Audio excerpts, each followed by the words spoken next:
Hello, welcome to Chapter 3 Narrated Slides.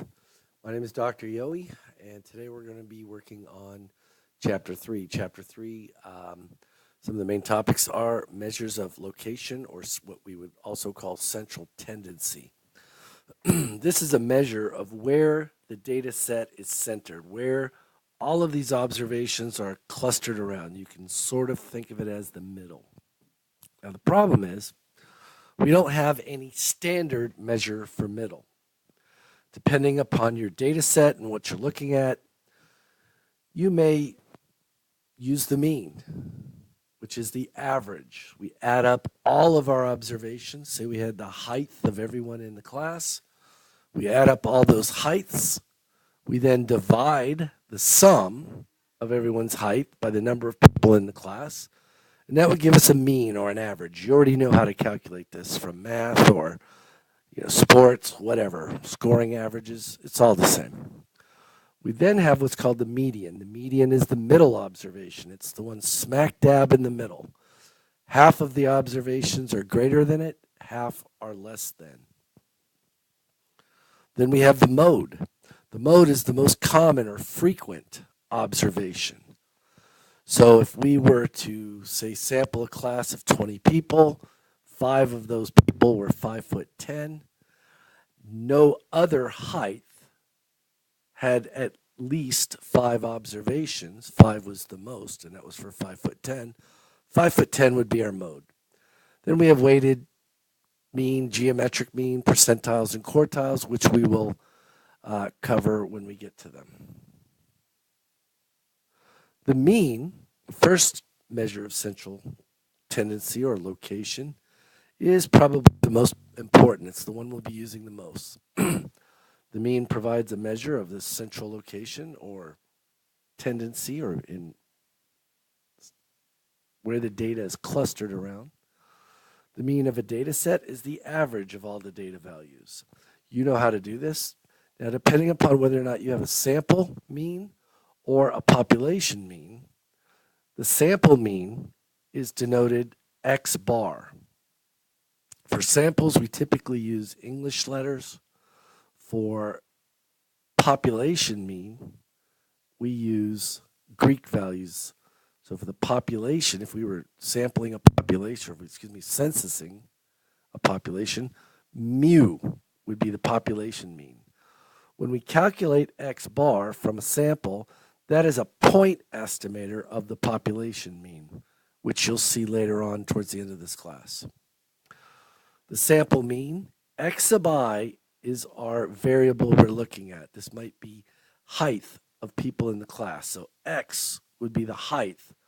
I would be for any one person. So X sub 1 would be the first person. X sub 2 would be the second person, so forth and so on. So we add up all of our data points, all of our observations, and we divide it by n. N is the number of observations.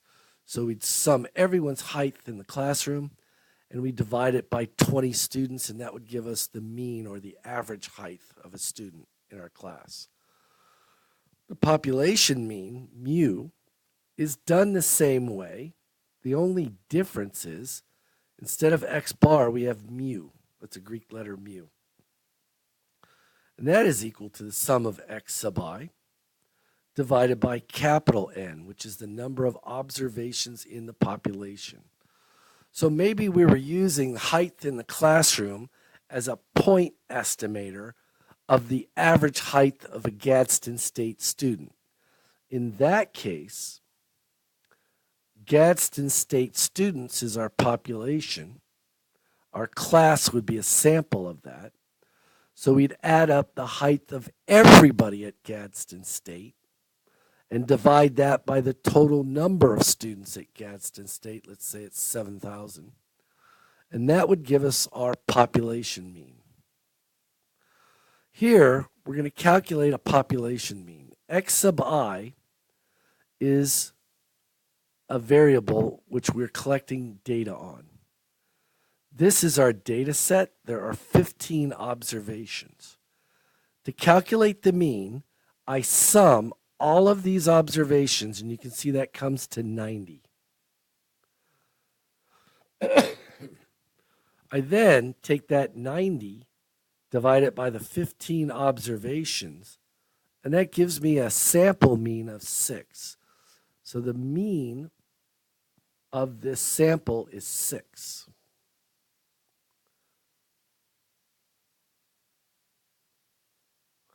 The next thing we're going to look at is the median. The median is the middle value. It's the value smack dab in the middle.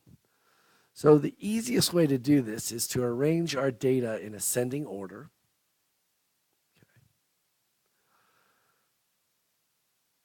Whenever we have a data set with extreme values, these are values very far away from the mean and sort of way out there. The median is the preferred measure of central location. Okay. A lot of times you'll see the median used when we talk about annual income and property value data. We might have, for example, here in Gadsden, a multi-millionaire and maybe an 18-year-old who just left the house that hasn't earned any income yet. Those would be examples of extreme values, very far from the middle income or the median or the average here in Gadsden.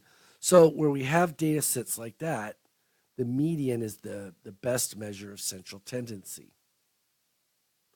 Here, I've arranged that same data set we've just looked at from highest to lowest,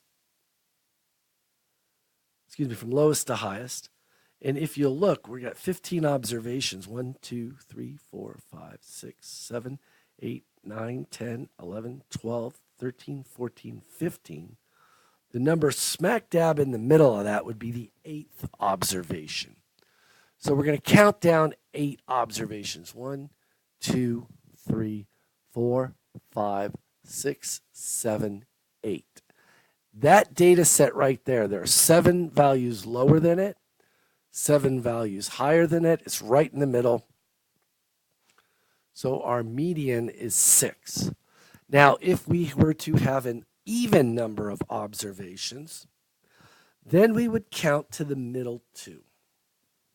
So in this case, if we had an extra value down here, which would give us 16, 1, 2, 3, 4, 5, 6, 7. The 8th and the 9th values, 1, 2, 3, 4, 5, 6, and this new one, 7, would have 50% below and 50% above. But we got a 6 and a 7 here. So we take the 6 and the 7 and we add them and divide it by 2. We're looking for the number in between 6 and 7, which is 6.5. So if we had an extra value down here, no matter what it was, the median would be 6.5, the average of these 2 middle observations. So when there's an even number, you find the 2 observations. In this case, it was the 8th and the 9th, where there are 7, where there's an equal number above the 6 and an equal number below the 7. We have an extra 9 here, so don't forget that. And then we take the average of the 2. We add them together and divide by 2. The mode, which we're going to get to in a second, is the another measure of central tendency or location, and it is the most frequent value. It's the most popular value you could think of. So if we look here, I've got 1, 1, 2 3s, a 4, 2 5s, 2 6s, 2 7s, 2 8s, but I've got 3 9s. In that case, the most frequent observation is 9. There's 3 of them and 2 or less of the others. So the mode would be 9. And then we'll get to this in a little bit, but we are also going to be talking about measures of dispersion. How tightly or loosely is data compacted around the mean or the central value? The range, you take the highest value and you subtract the lowest. 9 minus 1 is 8. So the range for this data set would be 8 values. The weighted mean is Another example of central tendency, in some instances, the mean is computed by giving each observation a weight that reflects its relative importance. The choice of weights depends on the application. The weights must be the number of, for example, might be the number of credit hours earned for each grade, as in your GPA. In other weighted mean computations, quantities such as pounds, dollars, or volume are frequently used. So here, the weighted mean, let me give you an example here. I've got a number of different types of workers. I've got carpenters, electricians, day laborers, painters, and plumbers. Each one of these jobs is paid a certain amount per hour. You can see those are their wages per hour. And then I've got a total number of hours worked by each type of worker, carpenters, electricians, laborers, etc. This type of a data set, I would use this weighted mean calculation. And what we do is we take the sum of each weight, which is the weight for observation I, and we multiply it times the value of observation I. So in this case, this would be the number of hours that a carpenter worked for X sub 1 times the wage rate for a carpenter, W sub 1.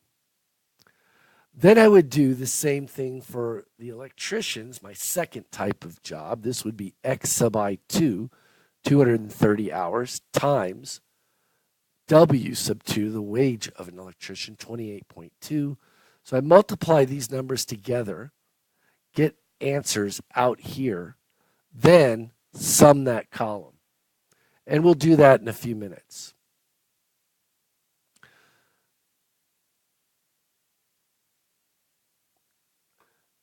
The denominator is the sum of those weights. So we're going to add up total hours for each different occupation. That would be the sum of W sub I. If the data is from a population, here we would replace that X bar with a mu. X bar is a sample mean. Mu would be a population mean. When we're calculating a weighted mean, the formula here is the same regardless of whether or not you're doing a population mean or a sample mean. So Ron is a home builder. He's looking over the expenses he incurred for a house he just built. For the purpose of pricing future projects, he would like to know the average wage he paid the workers he employed. Listed below are the categories of workers he employed, along with wage and total hours. So this carpenter, his wage would be W sub 1, X sub 1. The total number of hours worked by carpenters on this house would be W sub 1, X sub 2, W sub 2, X sub 3, W sub 3, X sub 4, W sub 4, X sub 5, W sub 5. So if you see here, we added up the weight column.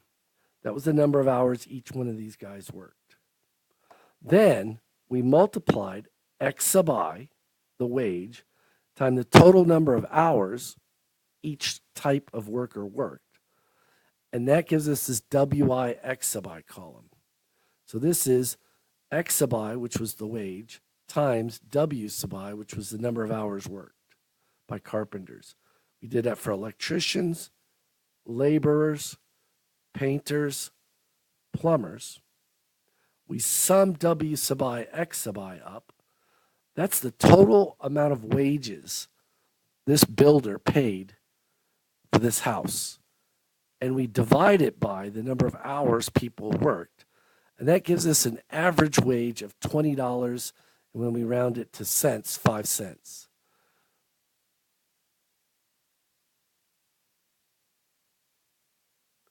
That is the end of this tape, this video. We will pick up on video number 2.